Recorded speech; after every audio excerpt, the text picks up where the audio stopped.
Bonjour à tous et à toutes, j'espère que vous allez bien. Aujourd'hui on se retrouve pour la review de l'épisode 1 de la saison finale de Shingeki no Kyojin. Enfin nous y sommes, après plusieurs mois d'attente, elle est enfin là. L'épisode 1 vient d'enfin de sortir ce dimanche à 18h34. Et aujourd'hui, sans plus tarder, on va faire une review complète de ce qui s'est concrètement passé durant cet épisode. Donc sans plus tarder, c'est parti.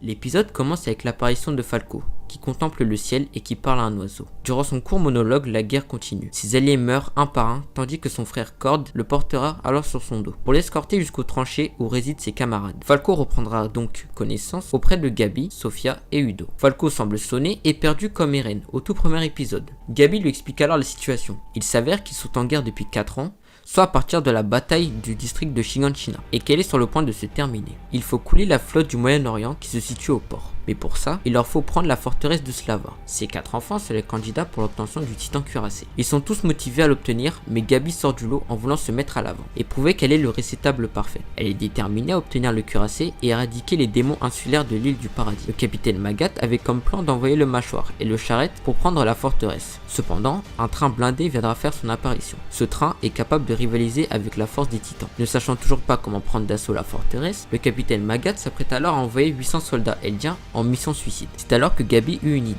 se faire passer pour une enfant qui fuit la guerre pour s'approcher du train blindé et le détruire. Pour cela, elle allait recourir à 7 grenades. Après un moment d'hésitation et de conversation, le capitaine Magat accepte. Gabi met son plan à exécution et réussit à détruire le train blindé. C'est alors que l'assaut débute. Galliard, à l'aide de son titan mâchoire, va alors sauver Falco et Gabi et commencer à détruire les campements du Moyen-Orient. Pike, à l'aide de son titan charrette, va épauler Galliard. Falco réussit à capturer un soldat du Moyen-Orient pour le faire parler. Le soldat se met alors à communiquer dans une langue que seul Udo semblait comprendre. C'est alors que Falco demande ce que le soldat vient de dire à Udo, qui semble dégoûté. Il lui répond: ne me touche pas, tu vas me souiller, sale démon.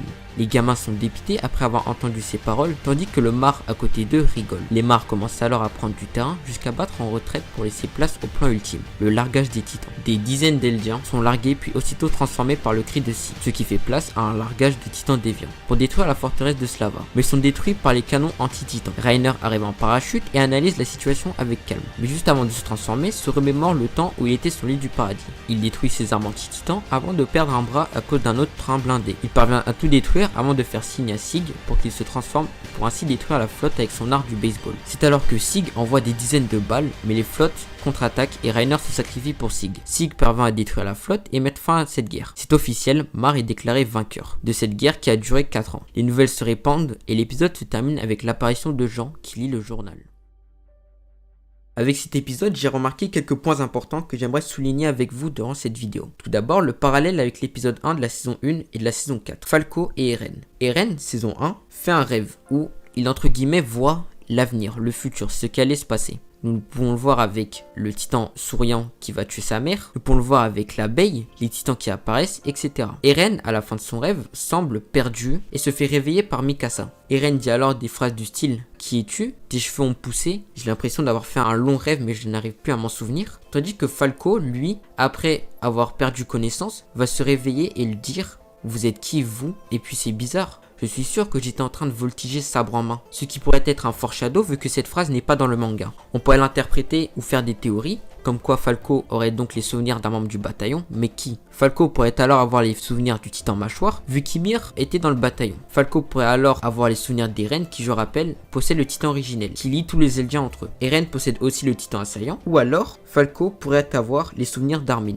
Mais tout ça, on pourra l'analyser avec les épisodes suivants. Ce que j'ai remarqué, c'est qu'on va beaucoup développer les nouveaux guerriers, particulièrement les enfants. J'ai pu noter avec cet épisode quelques points. Falco semble avoir un bon cœur, il semble attaché à Gabi et semble aussi vouloir hériter du titan cuirassé. Falco est un peu un enfant, on pourrait dire gentil, mais qui ne veut pas forcément faire la guerre. On n'a pas ressenti une grande détermination comme Gabi par exemple. Gabi, elle est drôle, elle est déterminée à obtenir ce titan cuirassé et veut exterminer les démons de l'île du paradis. Udo a l'air drôle avec cette scène humoristique avec Falco. Cependant, Sofia, elle, est très discrète, mais je n'ai pas encore d'avis sur elle. Cord, lui, doit hériter du bestial. Durant cet épisode, j'ai plus l'impression qu'il a voulu protéger les jeunes et se mettre en avant. Même s'il avait certains désaccords avec le capitaine Magat, il voulait quand même réussir sa mission, reprendre tout simplement cette forteresse. Le titan charrette pique entre la saison 3 et la saison 4, j'ai l'impression que son titan a grandi, si je pourrais dire ça. Mais surtout, son titan est équipé. Elle a été présente à Shiganshina, on la voyait récupérer récupérer des pierres pour Sig. On l'a aussi vu transporter Sig et le sauver. Mais je n'ai pas encore assez d'informations pour en faire une totale review. Et ça c'était pour le titan charrette. Pour le titan mâchoire, Galliard, il a forcément un lien avec Ymir, vu que Ymir avait mangé Marcel pour obtenir le titan mâchoire. Et Galliard, lui, a dû manger Ymir pour l'obtenir. Ce que j'ai pu constater, c'est que le titan mâchoire est très fort et très rapide. Il est très bon et c'est franchement le titan qui m'a le plus impressionné durant cet épisode. J'ai aussi retenu comment étaient traités les Eldiens. Ils sont discriminés et ne servent uniquement d'armes pour Mar. Durant cet épisode, j'ai aussi retenu le pouvoir de Sig, son cri. Sig pourrait alors transformer les Eldiens, particulièrement les Eldiens qui auraient reçu son liquide spinal en titan pour ainsi les contrôler. C'est une théorie que j'avais émise. J'ai aussi remarqué le traumatisme de Reiner. Reiner, avant de se transformer, se rappelle du temps où il était soldat, particulièrement les murs.